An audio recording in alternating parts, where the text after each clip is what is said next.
Hey guys, welcome to the Ball and Breakfast podcast. Gia here, and this is the match review for the Chelsea Liverpool game. As you can tell,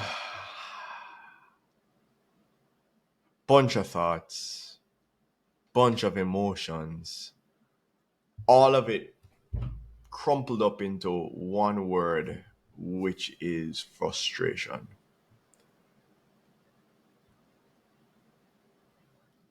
I've watched eras of football change over, and I've watched football outgrow people. I watched Arsene Wenger move from a title invincible team winning manager to a perennial top four is a cup manager simply because of stubbornness. I watched Louis van Gaal, who was once an amazing manager, allow football to pass him by through stubbornness. In a way, I've seen the same thing happen to Jose Mourinho. Football has outgrown him. Stubbornness. One thing that I've always given Pep Guardiola is that his ability, if almost that's like his biggest attribute that makes him the best is literally his Achilles heel, is that he's probably a little too willing to change. He can foresee where football is going, where the advantages are, and adapt. I'm a little worried that Jurgen Klopp is allowing football to pass him. I watched an interesting game today, and 25 to 30% of my brain is saying to me, Gio, Liverpool went to Stamford Bridge. Chelsea will be a better squad this year. Months from now, it'll turn out to be a good point. That's what part of me is thinking. But then part of me is thinking, I really loved the way Pochettino approached the football game. Like, out of the two fan base, who has more reason to feel encouraged at the moment? I would say is it Chelsea. Both teams came into the game with one very glaring issue. We're tug of warring over Moises Caicedo. So both teams don't really have a true DM. I mean, they played Enzo, who I thought was the man of the match. They played a double pivot, almost like a double pivot with Conor Gallagher and Enzo, with Chukwemeka a little bit higher up. And he used three at the back so that he could get that defensive cover that he's going to miss out with a DM. Because he used three at the back, then it still allowed James the license to bomb forward freely and still help on the backside, but it won't be too critical on the backside because he's using a double pivot plus a three, and then they essentially are doubling up on the wingers on our left and right back. Same thing on the left side. Chilwell always open. Yet still, my club went into the game playing a 4-3-3. But in that 4-3-3, get this. After waxing lyrical about Curtis Jones' ability to play the six and, he's releasing the ball better, we've bought an 8 in McAllister playing the six. We've not even thought about changing the formation. We started off our preseason with Trent Alexander-Arnold playing the six, ladies and gentlemen.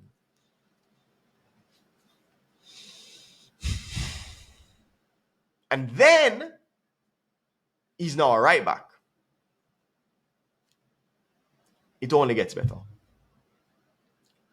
We have taken Cody Gakpo, left winger by trade, played him at false 9, and now he's an 8. Worst game I've ever seen him play, by the way. Ball retention, poor. Spacing on the pitch was poor. But can you blame them? Please, people, remember that Dominic Szoboszlai plays as a 10 or a wide player. But we're going to fit him into the 4-3-3 because 4-3-3 is all we know. We don't know anything about 4-3-3. Kwanzaa, Nat Phillips, which isn't sold yet, Joe Gomez, Joel Matip, Virgil van Dijk, Ibrahima Konate. Cover 6 centre-backs to cover 3 at the back. Defensive frailty showing by Robbo as he age, but still has pure quality going forward. Perfect for the wing back. We've never tried 3 at the back. Trent Alexander-Arnold playing on the opposition's 18-yard box. Just like Dan James. But we don't try 3 at a back with a double pivot.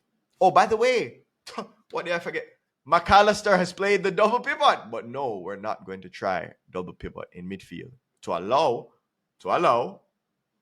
Szoboszlai to play 10 or to allow Cody Gakpo to possibly play 10 or Luis Diaz play 10 and Cody goes back to his original position at left wing.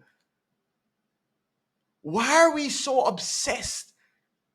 Why is Klopp so obsessed in fitting players into this system, which we've already found out? It's been figured out. We've been figured out 2 seasons ago.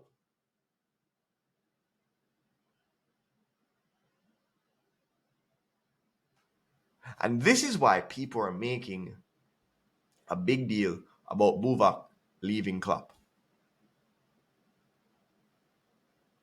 Because Klopp is a great manager, but he's not the tactician. Pep Lijnders is. Who is proving a little bit inept at the moment.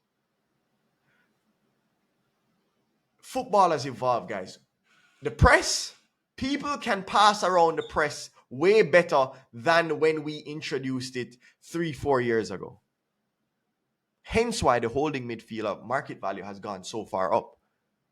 Hence why goalkeepers that can play football from the back has gone so far up, because that is how you get out of the press.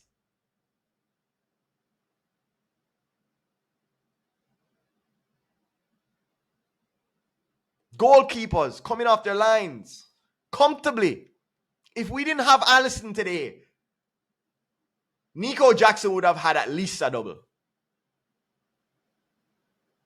Yet, I said, deluded Liverpool fans. Oh, great. Stupid. And this has always been a little bit of our club's problem. We're a feel-good club. We don't want to be ruthless. We don't want to win. We want underdog stories. Something good for Netflix. Chelsea were there for the taking today and we couldn't take them. I saw a stat pop up at, I think it was a 76th minute. 75% possession to 25% possession for Chelsea. When in our lifetime of Jurgen Klopp have we submitted that sort of possession to the opposition? Yet people out there saying, oh, it was a great game. Great, fantastic. Brilliant.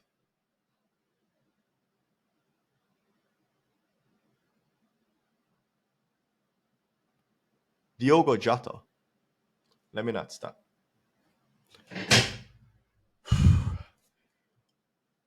What is his purpose on the football field right now? Subpar press, No major threat, no shot out of distance, no drive, one or two defensive tackles. Purpose. The goal we scored, McAllister to Salah, Salah cuts across the Diaz, Jota is trying to catch up with the play. But you know why? Because Jurgen Klopp is insisting on finding the next Bobby Firmino, the next Sadio Mane to go along with Salah. The best thing that I saw Jurgen Klopp do today was substitute Salah. It's like he grew a pair of balls. Sub him. He wasn't running. He had 3 opportunities. He stopped the ball with the top of his studs and just a little whiff of a shot. Forget the offside goal. It's offside. It doesn't count. Overall, general play. Fantastic pass to Luis Diaz for the opener. But after that, non-existent. Poor. But he doesn't have the options to supply because nobody's running beyond the line because Klopp wants his strikers to drop in deep to link the play.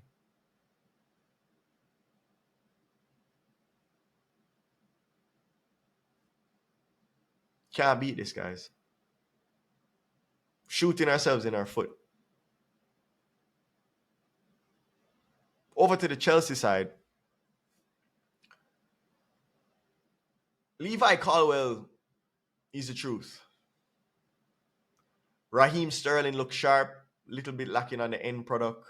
I like the fact that he's on the right-hand side, which kind of turns him into more of a passer than a shooter.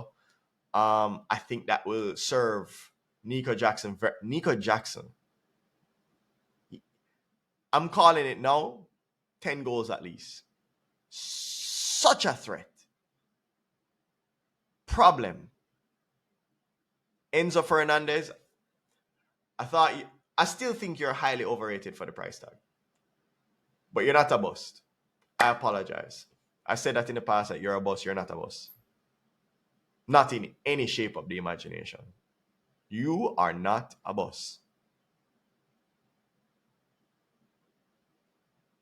Pretty damn impressed with Conor Gallagher. His ability, like, you can tell that he loves that badge. He's willing to do anything for the badge. He'll play the 10, he'll play the 8, he'll play the 6, he'll play right back if you ask him to play. He just wants an opportunity. That's the type of passion that I want from Trent. But going back on the Chelsea side. I thought he got the lineup patch a little bit wrong though, because after Mikhailo Mudrik's confidence was so good, I think he's going to take a hit because he did get that opportunity. He cuts across Alisson when really and truly should have just kind of dinked it over them. And that comes with reps. He's obviously not getting enough game time. Same thing with Darwin Núñez. He looked a little disinterested when he came on. But forward players, they need consistency. So you can't alternate. You have to back one. Unfortunately, my manager has gone with Diogo Jota. Even if you love Diogo, and don't get me wrong, he has done amazing things for Liverpool. He scored some very, very important goals. But there's obviously a difference in ceiling level. If we're not winning the league this year. Get it out of your head. So it's a nurturing year. It's a building year. Who has the higher ceiling, people? Diogo Jota or Darwin Núñez? Salah on the tail end of his career. We should be planning for life after. I don't know what it is because 65 million striker, we're not backing him. I'm just shocked. But back to the Chelsea side. Keep on straying. Thiago Silva did extremely well today. Very mature performance. Marshall the back, good communication, had everybody organized. Good debut goal from the Chelsea centre-back. I think his name is Desai. Very good debut goal. Very sharp. Trent fell asleep. Nothing new. As I said, Nico Jackson, very, very sharp. Harvey Elliott came in and was buzzy. He was buzzy. Looks ready to fight for his position. Hope he gets the opportunity to. But I'm worried for him. I'm worried for Curtis Jones. Because when Klopp doesn't necessarily fancy you, you're not going to get that starting role that you think you might get. We've seen it. We bought Fabio Carvalho. He came out. Klopp doesn't talk to him. Just not interested. So look out for Darwin in the Cups. Probably will never start a Premier League game.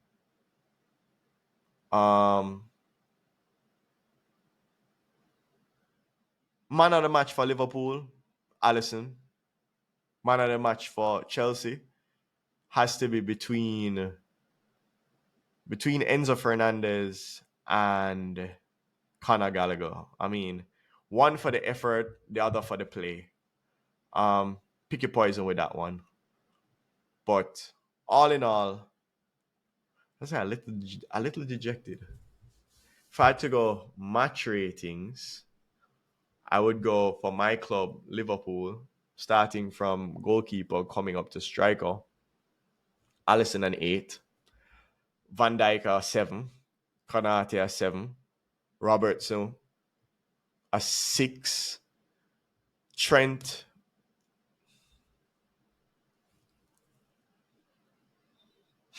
a 6. 5.5. McAllister, best he could do in the position that he's given. So I'd give him probably about a 7. Kind of lost it. Like, very good first half. He disappeared a little bit in the second half. He obviously got very frustrated with the spacing in front of him. I saw him cussing a lot. Dominic Szoboszlai 6. Cody Gakpo 5. Mohamed Salah 6. Diogo Jota 4. Luis Diaz 7. Darwin Núñez 6. Harvey Elliott 7. Curtis Jones 5. And this is out of 10, guys. Ben Doak 6. Was a little bit of a spark plug. Konate, I told you that already. Jurgen Klopp 5. Chelsea, Nico Jackson 7. Sterling 7. Chukwuemeka 6.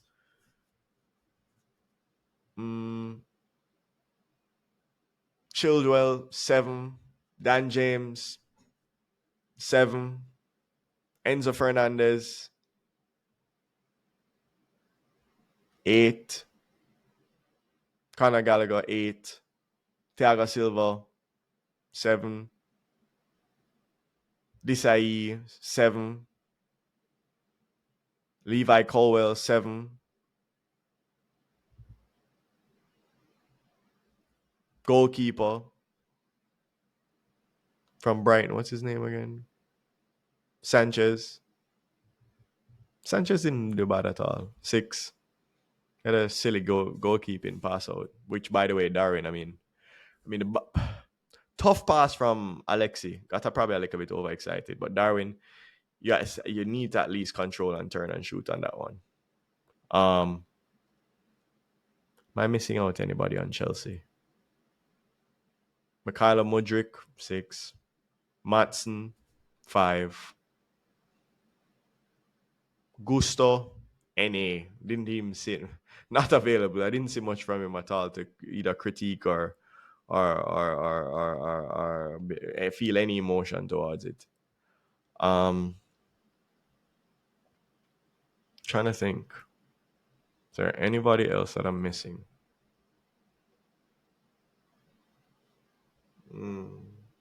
No, that's about it, I think. Who's off the left-hand side for Chelsea? I don't know. I'll get back to you on that one.